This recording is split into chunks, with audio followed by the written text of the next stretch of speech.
ผมเชื่อว่า DNA ในความชอบของการออกมาแคมป์กางเต็นท์นอนกับดินกินกับทรายของใครหลายๆคนน่าจะมาจากช่วงที่เราเรียนวิชาลูกเสือเนตรนารีและเดินทางไกลในช่วงมัธยมต้นหากแต่ DNA เหล่านั้นถูกปลูกฝังด้วยการยัดเยียดให้เราชอบในสิ่งนั้นซึ่งบางทีอาจจะเป็นสิ่งที่เราไม่ชอบในช่วงเวลานั้นแต่ใครจะรู้เมื่อวันเวลาผ่านไปสิ่งที่เราได้รับมาเมื่อในอดีตนั้นจะกลับกลายเป็นความชอบในปัจจุบัน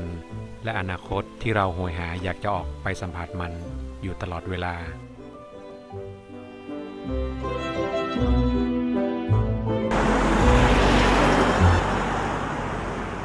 สารตั้งต้นในการเดินทางทุกครั้งของผมในพื้นที่อำเภอเชียงดาวอำเภอฝางอำเภอเวียงแหงผมจะเริ่มต้นที่นี่ครับกับร้านพรเพ็ญขาหมู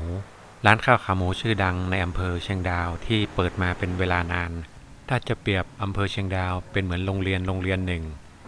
ร้านข้าวขาหมูแห่งนี้คงจะเป็นโรงอาหารของผมในโรงเรียนแห่งนั้น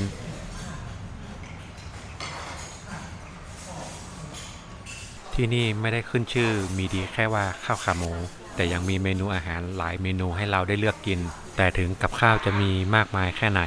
แต่สุดท้ายแล้วผมก็ต้องกลับมาตายรังกับเมนูขาหมูเนื้อไม่หนังพร้อมกับไข่พะโล้อีก1 ฟองหลังจากเติมพลังงานเสร็จผมก็ได้คุยกับแม่กุ้งเจ้าของร้านซึ่งแม่กุ้งไม่มีดีแค่ฝีมือในการทำอาหารแต่แม่กุ้งยังมีสกิลความสามารถพิเศษอีกด้านหนึ่งนั่นคือการดูดวงปีที่ยืนหนึ่งนี่คือ5 ดาวเลยปีมะเมีย5 ดาวนี้อันน้อยบ่จะได้ที่ปีถ้าปีมะเสงนี่นะได้2 ดาวเกินในด้านหนึ่งมันมีความรักสุขภาพความมั่งเอาหันเนาะ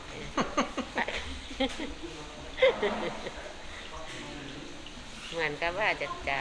เป็นชงอย่างนี้หรอเนาะปีชงเมื่อใดครับปีชงปีต้องรอเนี่ยคือปีไหนเนาะถึงจะหัวถ้าผมจะชงนี่ชงสุดปีแล้วไหมชงไปล่ะหลังจากดูดวงเพื่อเอาฤกษ์เอาชัยในการเดินทางเสร็จแล้วแม่กุ้งก็ได้มอบของที่ระลึกให้ผมนั่นก็คือหนังสือพระซึ่งแม่กุ้งบอกผมว่าควรจะสวดทุกครั้งก่อนนอนถ่ายวิดีโอไว้ครับ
หลังจากออกจากตัวอำเภอเชียงดาวมาได้40 นาทีผมก็มาถึงที่นี่หมู่บ้านละวูอำเภอเวียงแหงซึ่งเป็นจุดนัดหมายของผมกับคุณลุงคนนำทาง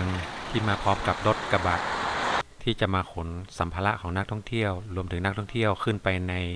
พื้นที่ในการกางเต็นท์คืนนี้บทสนทนาของคน2 คนที่ไม่เคยเจอกันที่ได้มาคุยกันครั้งแรก ก็คงจะไม่พ้นเรื่องของการฉีดหรือไม่ฉีดวัคซีนกับในสถานการณ์ที่โควิดกำลังระบาดอยู่ในตอนนี้อันนั้นกูติดแล้วผมก็ไม่อยากไปหมู่ห้องกันไม่มาให้เข้าเรากังไม่มีมันนี่ ช่วงนี้หมอมีเนาะมันมีนะคิดไปคิดทั้งหมดแล้วแต่เราก็ต้องระวังไว้ก่อนเนาะว่านะผมก็กลัวนะไอ้คิดแล้วยังคิดเรียบร้อยครับนั่นนะผมก็ถามนี่นะตะกี้ไม่อยากถามผมได้ถ้าไม่ขี่ยาผมไม่มาใครเจ้าไอ้ขวงอยู่นะ ผมก็กลัวนะคุณนะครับจากจุดรับนักท่องเที่ยวคุณลุงให้ผมขี่รถมอเตอร์ไซค์ขึ้นไปจอดเองในบริเวณที่พักซึ่งผมก็มองว่าเป็นเรื่องดีเพราะผมจะได้ห่างจากนักท่องเที่ยวท่านอื่นด้วย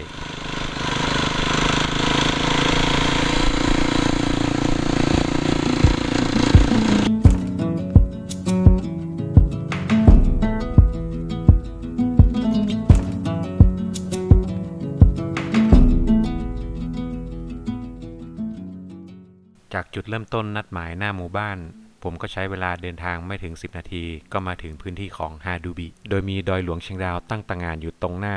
เหมือนกับว่ายืนรอรับนักท่องเที่ยวทุกคนที่มายังสถานที่แห่งนี้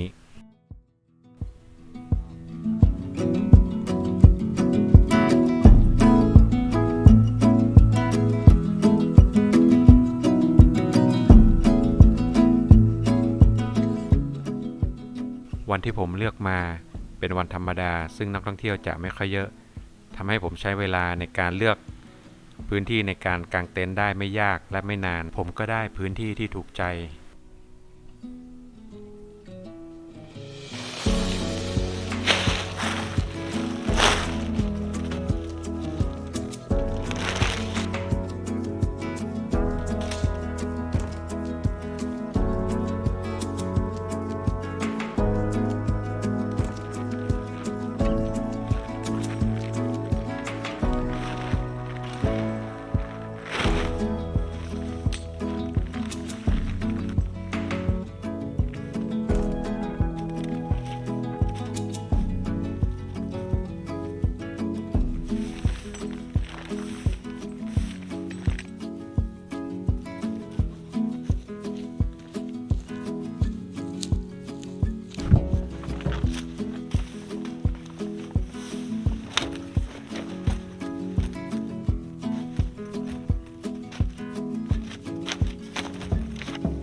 หลังจากกางเต็นท์เสร็จแสงพระอาทิตย์ก็เริ่มคอยต่ำลงสิ่งที่ผมพอจะทำได้เพื่อฆ่าเวลาก่อนพระอาทิตย์ตกลงนั้นก็คือการเดินเล่นสำรวจในพื้นที่บริเวณนั้น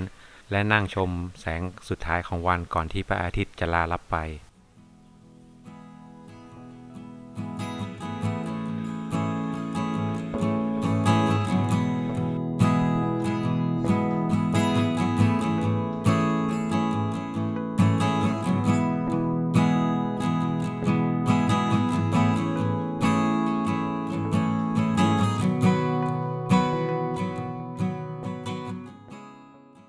ถ้าเป็นช่วงที่เรากำลังเรียนมัธยมต้นในช่วงที่เรากำลังเข้าค่ายเดินทางไกลพักแรมนั้นช่วงเวลาก่อนพบค่ำนี้ตามความรู้สึกของผมในช่วงนั้นจะเป็นช่วงเวลาที่สนุกมากที่สุดเพราะเป็นช่วงเวลาที่เราจะได้หยอกล้อเล่นกับเพื่อนฝูงรวมถึงประกอบอาหารทำอาหารเพื่อกินในมื้อเย็นตามภารกิจที่เราได้รับมอบจากคุณครูประจำวิชาที่ควบคุมเรามาตอนเข้าค่ายนั้นแต่ตอนนี้เราไม่มีครูที่คอยจะมาควบคุมว่าเราจะต้องทำอะไรทำเวลาไหนและทำสิ่งไหนมีเพียงแต่ตัวเราเท่านั้นที่สั่งตัวเราเองว่าเราควรจะทำอะไรในเวลานี้วิวที่ฮาดูบินี้จะมีความพิเศษอยู่อย่างหนึ่งคือเราสามารถชมวิวทั้งพระอาทิตย์ขาขึ้นและพระอาทิตย์ตกได้ในจุดเดียวซึ่งก็น่าจะมีเพียงไม่กี่ที่ในจังหวัดเชียงใหม่ที่ให้ความรู้สึกแบบนี้กับเราได้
ความมืดและความหนาวเย็นได้เข้ามาแทนที่ทันทีเมื่อตะวันลาลับขอบฟ้าโดยพื้นที่ฮาดูบินี้เป็นพื้นที่สูงและมักจะมีลมพัดมาเบาๆอยู่ตลอดเวลาบวกกับความหนาวทำให้คืนนั้นผมต้องหาฟืนเพื่อมาก่อไฟความมืดและความหนาวไม่ใช่อุปสรรคในการแคมป์ของผมในคืนนี้แต่หากจะเป็นเสียงของการปิ้งย่างหมูกระทะและกลิ่นของมันที่ลอยมาโดยระบุทิศทางมาไม่ได้ว่ามันลอยมาจากทางไหนทำให้จิตใจผมในตอนนั้นอาจจะฟุ้งซ่านและไม่อยู่กับเนื้อกับตัวก็คงจะมีเพียงแต่กองไฟกองเล็กๆกองนี้ที่พอจะดึงสมาธิให้ผมกลับมาอยู่กับร่องกับรอยโดยที่ไม่ต้องเสียเวลาสตาร์ทรถออกไปหาอะไรกินในหมู่บ้านในช่วงเวลาดึกๆอย่างนี้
ที่ต่อสู้กับความเย็นอยู่ตลอดทั้งคืนสิ่งที่เป็นรางวัลตอบแทนที่ได้รับในช่วงเช้าของวันนี้ก็คงจะเป็นแสงจากพระอาทิตย์แสงแรกของวัน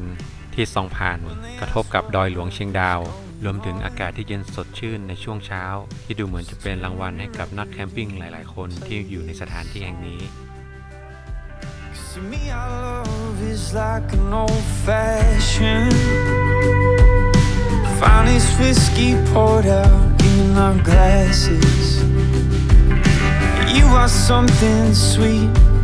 Sip you slow, then repeat. You're the habit I thought I could be, but old-fashioned love's got a hold on me.